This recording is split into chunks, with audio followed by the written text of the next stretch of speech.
नमस्कार। देश में तांडव मचाने वाली कोरोना की दूसरी लहर के बाद पीएम मोदी को भी कहना पड़ गया था कि ये कोरोना वायरस स्वरूप बदलने में तो माहिर है ही, बहरूपिया और धूर्त भी है। ये बात पीएम मोदी ने यूं ही नहीं कही थी। वो भी जानते थे कि देश में कोरोना की तीसरी लहर आने वाली है, जो और भी घातक हो सकती है।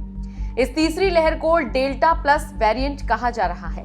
भारत में एंट्री मार चुका डेल्टा प्लस वेरिएंट आखिर है क्या और कितना खतरनाक है, जानिए हमारी इस रिपोर्ट में।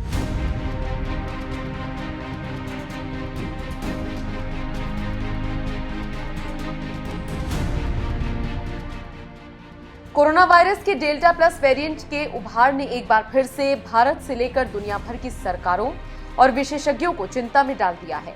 डेल्टा प्लस वेरिएंट फिलहाल 3 राज्यों में दस्तक दे चुका है।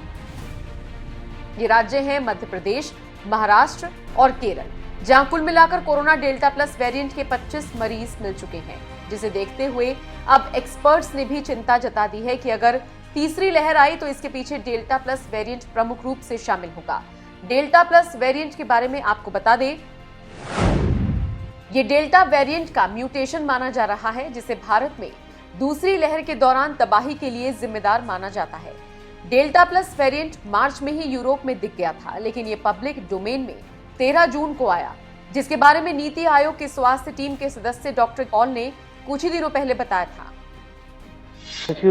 डेल्टा वेरिएंट जो कि हमारा B1.617.2 है, उस वेरिएंट ने ट्रांसमिसिबिलिटी एक्सेस होने की वजह से सेकेंड वेव में अपना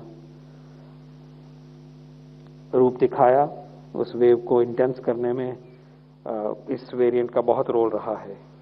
उसी से मिलता जुलता एक एडिशनल, उसी लाइन पे एक एडिशनल म्यूटेशन डिटेक्ट हुई है और ये ग्लोबल डेटा सिस्टम में इसको चिन्हित किया गया है।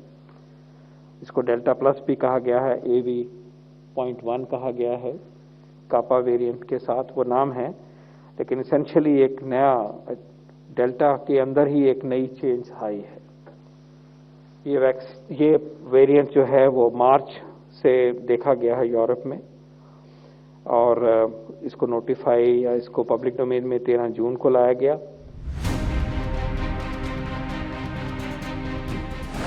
डेल्टा वेरिएंट यानी B.1.617.2 स्ट्रेन के म्यूटेशन से बने इस डेल्टा प्लस वेरिएंट म्यूटेशन को K417N भी कहा जा रहा है।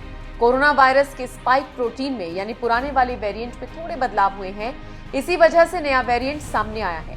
स्पाइक प्रोटीन की ही मदद से वायरस हमारे शरीर में प्रवेश करता है और हमें संक्रमित करता है। ये वायरस का भी हिस्सा होता है, इसलिए K417N म्यूटेशन की वजह से ही हमारे इम्यून सिस्टम को चकमा देने में कामयाब हो पाता है। एम्स दिल्ली में बायोकेमिस्ट्री विभाग के associate professor doctor Shubhradeep Karmakar ने कहा है कि नया डेल्टा वेरिएंट काफी संक्रामक है और ये बीमारी दोबारा अक्सर नए वेरिएंट के साथ आती है, जो और भी खतरनाक हो सकता है। इस वायरस की प्रकृति म्यूटेट करने की है। This delta is actually B16772. That is the ID of this delta variants, and then we have this delta plus, which has one additional mutant, which is K417N. That actually converts the delta to delta plus. So there are speculations that this additional mutations which makes the delta plus, it also makes it more contagious. So it actually can bind to this ACE2 entry receptor more tightly, and it can also avoid the immune response.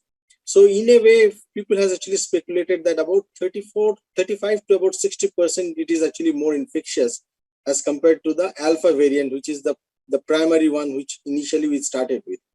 So no doubt that this particular variant has a chance that it could be potentially contagious. But then in India, if you see, the numbers are still very low, so it's still a variant of interest, not a variant of concern yet. But because the numbers of the people infected with this particular variant is very small. कुछ विषाणु वैज्ञानिकों ने आशंका जताई है कि ये variant alpha की तुलना में 35 से 60% अधिक संक्रामक है। भारत के बड़े विषाणु विज्ञानी और Indian SARS-CoV-2 genome sequencing consortium के पूर्व सदस्य प्रोफेसर शाहिद जमील ने कहा है, डेल्टा प्लस वेरिएंट वैक्सीन और इम्यूनिटी दोनों को चकमा दे सकता है ऐसा इसलिए क्योंकि डेल्टा प्लस में वो सारे लक्षण हैं जो डेल्टा वेरिएंट में थे, साथ ही बीटा वेरिएंट के लक्षण भी इसमें हैं। हमें पता है कि वैक्सीन का असर बीटा वेरिएंट पर कम है। बीटा वेरिएंट वैक्सीन को चकमा देने में अल्फा और डेल्टा वेरिएंट से ज्यादा तेज है। हालांकि सरकार ने अध्ययनों के हवाले से कहा है कि डेल्टा वेरिएंट पर कोविशील्ड और कोवैक्सीन प्रभावी है। कोरोना की दूसरी लहर में इस वायरस के डेल्टा वेरिएंट ने किस तरह से कहर मचाया है, तो पूरा देश देख चुका है। यही वजह है कि जब से ये खबरें आई हैं कि डेल्टा वेरिएंट का updated version delta plus variant भी भारत में दस्तक दे चुका है, उसके बाद से ही लोगों में जबरदस्त खौफ देखा जा रहा है। आशंका जताई जा रही है कि डेल्टा प्लस वेरिएंट कोरोना की तीसरी लहर के रूप में कहर मचा सकता है, इसलिए लोग अब इससे बचने के रास्ते तलाश रहे हैं। लेकिन एक्सपर्ट्स का मानना है कि इस वेरिएंट से बचने के लिए कोई अलग से उपाय नहीं करना है, बस वही सावधानियां बरतनी है जो अब तक बरतते आ रही हैं, यानी मास्क का इस्तेमाल करते रहिए और हाथों की साफ सफाई जरूर करें। फिजिकल डिस्टेंसिंग का भी ध्यान रखें और बेवजह घर से बाहर ना निकलें। और हाँ, वैक्सीन की डोज जरूर लें जिससे कोरोना वायरस की तीसरी लहर से बचा जा सके।